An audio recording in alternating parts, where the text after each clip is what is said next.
I get comments on my YouTube channel all the time that relate to slavery, and many people argue that the Bible does not support slavery. And some, like Frank Turek, claim that the Bible supports indentured servitude, but not direct slavery. First of all, Old Testament slavery was not race-based forced servitude like we think about slavery in the United States 150 years ago. It was a voluntary means of working off debt or keeping captives from mustering or rebellion, which is what we still do. It's called Gitmo in this country. We put captives there. So the kind of slavery that we're thinking about when we read the Bible is not the kind of slavery that was in the Old Testament. This was called indentured servitude, and it actually benefited the servant. All these claims are completely false. It supports both indentured servitude and slavery, and today we're going to get into a passage that clearly proves this. First, I want to talk about what this means for the Bible. For me, when I first started researching this about the Bible's support of slavery, I quickly realized that this is a flawed text, and this is something that's produced by humans, not through divine inspiration. And it helped me start to realize that it's not this perfect document, that we can question it. I want to ask the Christians out there, if the Bible does support slavery, does that change your perspective on the document? I hope that you say yes, because it should. Any document that supports slavery should at least be questioned, if not thrown away completely. The passage that we're talking about today specifically comes from Leviticus 25. It's verses 44 through 46. So first, let's read the passage in whole, and then we're going to break it down line by line. So first, your male and female slaves are to come from the nations around you. From them you may buy slaves. You may also buy some of the temporary residents living among you and members of their clans born in your country, and they will become your property. You can bequeath them to your children as inherited property and can make them slaves for life,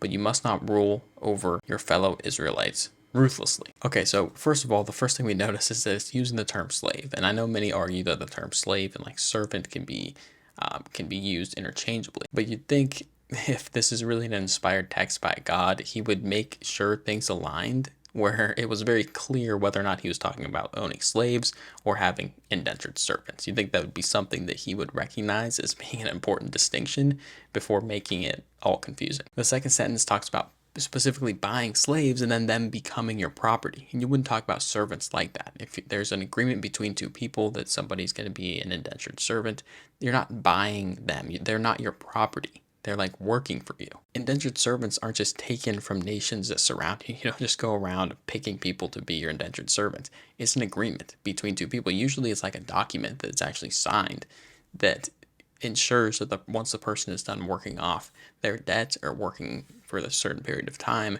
they're let free. But then the cherry on top is the last sentence that says you may make them your property, they can be inherited by your children, and you can make them slaves for life. An indentured servant is not an indentured servant for life. So I don't want to belabor this point too much, but I think it's 100% clear that this is not referring to indentured servitude, and we could see this in the last part of the sentence. It says, but you must not rule over your fellow Israelites ruthlessly. So this is clearly distinguishing between the Israelites and the nations that surround them. So just to make this crystal clear, it seems that indentured servitude was used for Israelites using Israelites as servants, but it wasn't for Israelites using surrounding nations as service.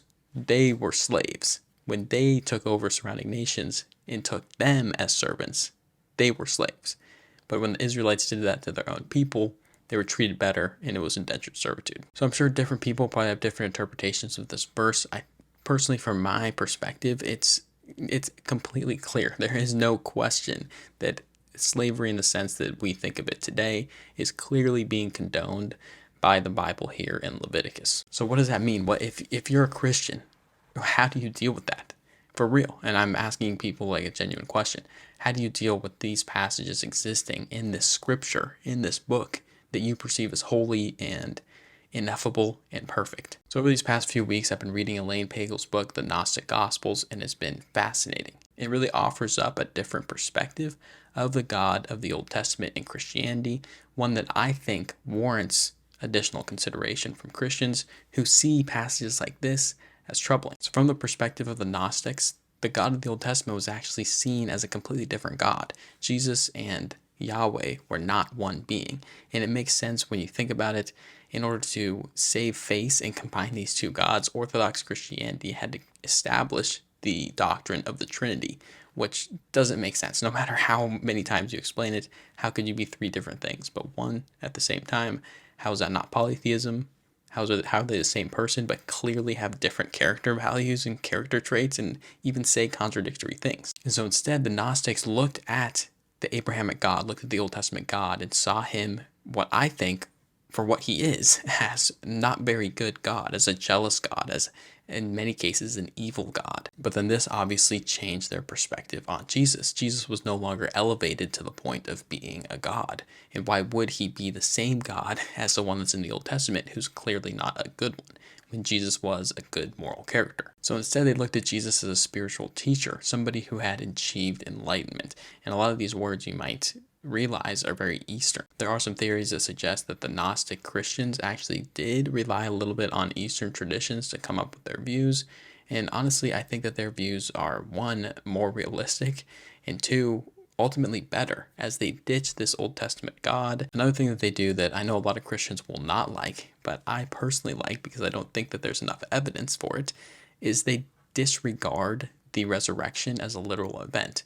Rather, they see it as a symbolic event, which makes sense. If you are taking Jesus and not elevating him to the level of a God, rather you're saying, no, he was a person, he was just a very good person, then yes, obviously he couldn't have resurrected. I know for many Christians, they see the resurrection as being the absolute most important event in human history, let alone the Bible. And so when you've been repeatedly told your entire life that the resurrection is the most important event, to hear from somebody like me that, maybe there's another way to look at this, that seems so crazy and so bizarre. But what I want to emphasize is that there was a serious, well-supported Gnostic tradition. It was completely at odds with the Orthodox tradition. And really the only reason why the Orthodox Christianity lasted to today is because it completely crushed the Gnostic traditions. They went out and killed Gnostics. They went out and burned their books and destroyed their houses and just destroyed their entire religion.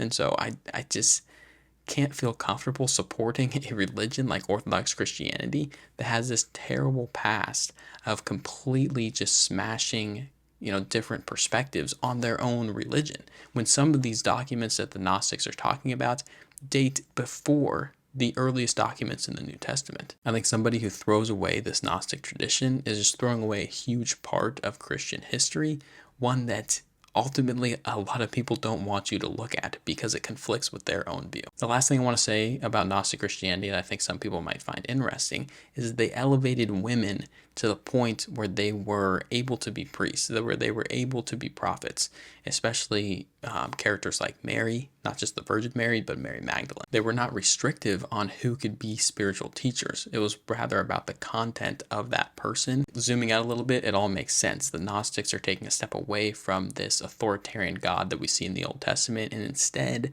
emphasizing the femininity of the Virgin Mary. I'll get into this in a later video, but I really believe that the Gnostic Christians have a better version of Christianity than most Christians understand today. And it's a shame that their tradition got so stomped out by the Orthodox tradition and that so much has been lost from that, to where the documents that we have had to be buried and hidden by the people who wrote them so they wouldn't get found and burned and destroyed. We see this book burning in Christianity all throughout history, whether it be the conquest, whether it be the Gnostic traditions, and it's really, really a shame. And again, it's another point that I see as being so detrimental to the Christian narrative. If you are formulating this narrative by taking all the competing opinions and destroying them, then can you really hold that narrative as divine? Is that really the method that God is going to use to usher in this perfect version of Christianity? And then it doesn't even work, where we have many, many tens of thousands of different denominations of Christianity still today. It's just frustrating when people claim that they have the right one. I think it oftentimes culminates in questions like this, in arguments like this, where it's just clear as day that slavery is in the Bible and it's condoned and it's supported.